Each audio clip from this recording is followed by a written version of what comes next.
Dr. Olushola Ayoola too, please. You can come forward. So, in inviting Dr. Ayoola, please don't forget prospects, challenges, solutions. Thank you. When we listen to Dr. Bakare on the regulations in place, we are willing to now adopt that digital trust, that trust in digital systems and governance. How then, or what then, can we hope to benefit from that? And then secondly, what do we need to do to tap into the opportunities that would arise?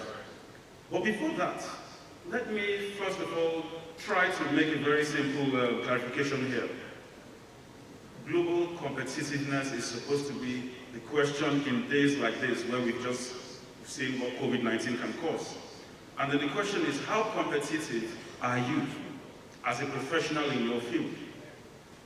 And I'm saying this because we've seen what has happened in the medical field with medical tourism. You have medical doctors in Nigeria, but patients still go abroad. Or we've seen the case of education, where you have universities in Nigeria, but students, parents still take their children abroad. So how competitive are you? Let us not assume that it's not possible to have accountancy tourism, because already it's coming to your doorstep. Let's look at the banking sector, for example. There are so many online banks that don't even have offices in Nigeria, and citizens are opening accounts. Loan facilities that are not even existent in our country. And with the world of cryptocurrency, in fact, the entire space is becoming more uncertain. And let me not talk about metaverse that Facebook has decided to create, which is creating an entirely different world, not even like the internet we used to know, where you will have to buy homes in metaverse. You can actually be an employee for someone else in metaverse. The world is fast changing, so how competitive are you? And I'm saying this on this background that when we talk about digital trust, it's assumed that, okay, perhaps we do not yet have that trust. Like Dr. Keremy gave an example of his friend who said, I trust my cash more than the card. But while we are discussing that topic of digital trust, let us understand that subconsciously, we all have that digital trust.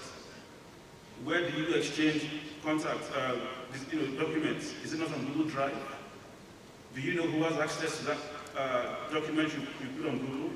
All our chats, where do we do them on? WhatsApp and co. So someone somewhere already has your data, and you're not bothered. So the accountant already is using digital systems, and the clients are also doing the same. But the truth is that we have so much confidence in foreign digital systems than local. So the question would be, how competitive are we based on how much do we trust our own digital system, where we eventually agree to take it on? I must say this because there are many instances of solutions that have been made by Nigerian developers. And when I say developers, I'm talking of computer experts, programmers, and so on, that are supposed to solve some of our local problems, but not many of us are willing to adopt it. We start asking the question, but it's by a Nigerian, I'd rather use the one that was done abroad. And if we're not careful, it's going to cost us our jobs. Because very quickly, you will start seeing applications on your phone that can do everything that the accountant in Nigeria is supposed to do for you, with full knowledge of the Nigerian regulatory systems, but not by a Nigerian accountant. The world is shrinking, and so therefore, we must be careful to ensure that at the end of this session, we know that there is a need to not only trust digital systems, but to trust indigenous digital systems. And so I'm hoping that by the time we listen to Dr. Bakare, we'll see the infrastructure in place to ensure that we can actually trust local infrastructure. But now, on the issue of the benefits, what do we stand to gain? In my case, as a private practitioner in the area of artificial intelligence, we are supporting in the development of something revolutionary. Now, as accountants, you all have clients, you are consultants to a number of conglomerates. But who is the consultant to the market woman on the street? Who is taking care of their account? Are we going to assume that, no, they don't need to be considered in this whole scheme? There has to be a case for them. Of course, you would argue that, but they cannot pay for the accounting services. And that is the challenge. The whole idea of digital system is that it allows a win-win situation. where the client does not actually pay you, but the data you get from that client pays you. Do you know how many people will be willing to pay to get to know which fast-moving commodity good is actually ahead in the market? So when a local market man says to you, please take care of my account, I sold this, I don't know what I've done, can you do that for me? You would not really need to ask for payment because you already have a system in place that does it seamlessly without you being involved. But then there is someone else somewhere, a middleman or a manufacturer, that will pay you anything to get that data. And that's what Facebook is doing. You can see that on Facebook it's free for you to make an account, but then there's a lot of money already to the owner of Facebook. Because like Dr. Jeremy said, data is it priceless? Or something like that. And you mentioned trust being the currency. Asset. So assets, yes.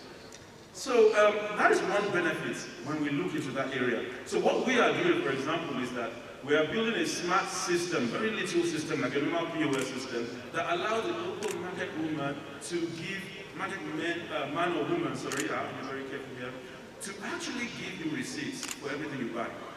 Sometimes a Nigerian company wants to buy something and says, for the sake of accountancy, for the sake of taxation and everything, we need to get it from a store that will issue receipts. And then that deprives the market woman the chance to sell to you because she doesn't issue receipts.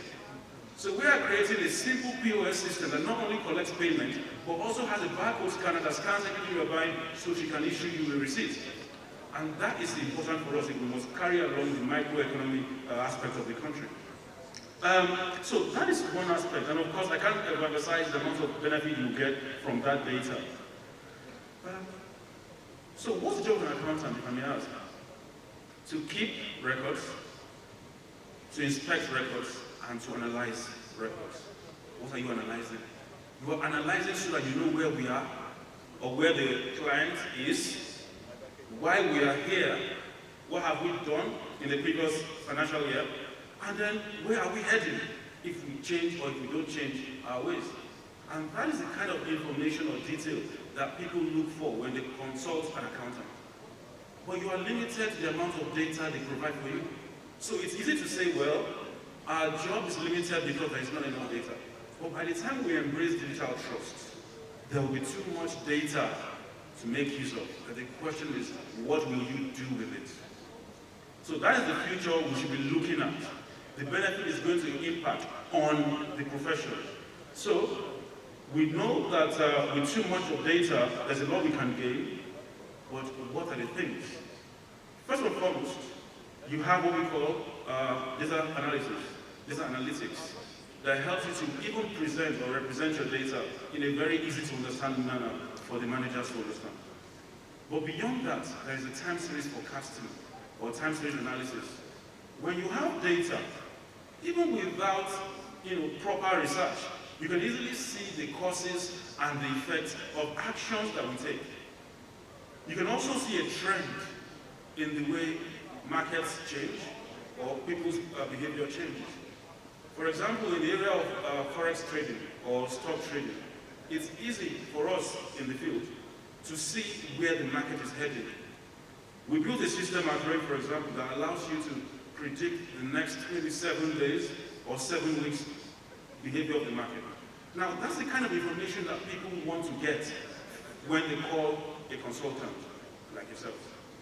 And you can only be able to give them that level of insight when you have that skill in data analytics, in machine learning, in data science.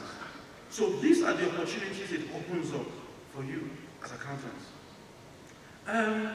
But if you cannot learn it at this stage, because we all know that it's easier to learn new things when you are still in need of the knowledge for the sake of getting a job or something. So at this level, you are leaders. You need to encourage the younger ones to come on board with these skills. And how do you do that? By making it a point of policy in your organization that any young accountant that is joining or coming on board must come with certain skills that can help revolutionize the way you do things as accountants. Now, what are the kind of skills we should be looking out for? Number one, app development.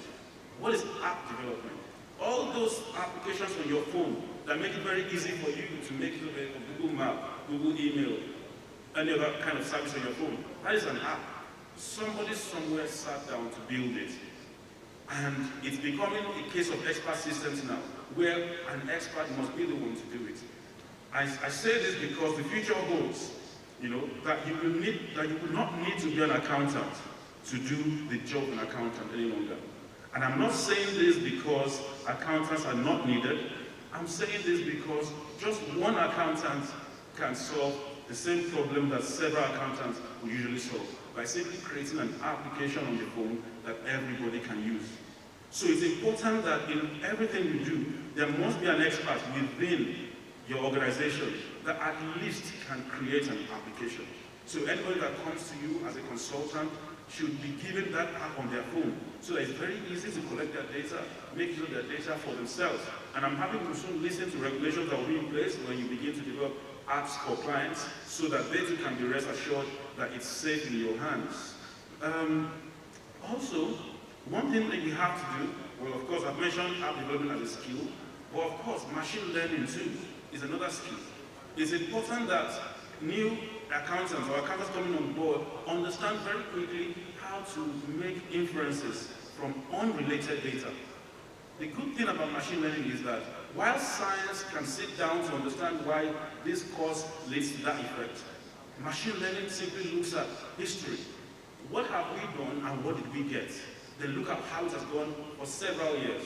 And then you can easily see, without any need for scientific evidence, that if we continue to do this these ways, these are the results we are going to get. And clients need that because the world is becoming even more complex than we used to know. So there are so many areas, so many factors that contribute to the market. So digital currency is only rising.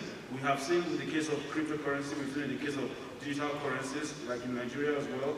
But when last did you visit the bank? So everybody now, clients now want everything to be digitalized.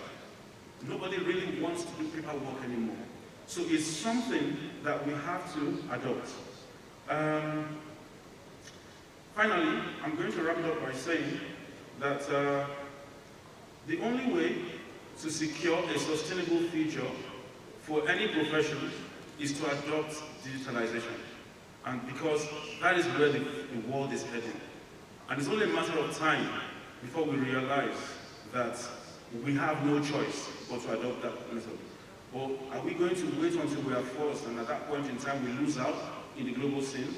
Or are we going to be prepared? And so I think that the theme or the topic for this particular workshop has been well thought out. It's very important that we embrace digitization and digital trust. So I would like to listen carefully now to words from Dr. Bakare on what regulations might be in place for all of us. Thank you very much. And the next to receive his plaque is Dr. Ayoola. Please put your hands together for him as a council.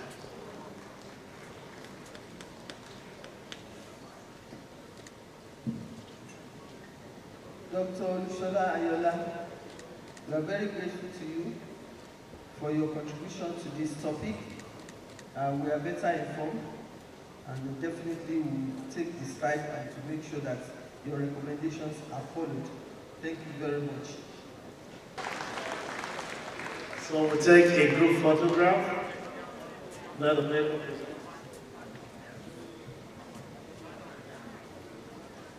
Please, let's be upstanding to take the ICAN anthem and national anthem so that we can bring it to a technical.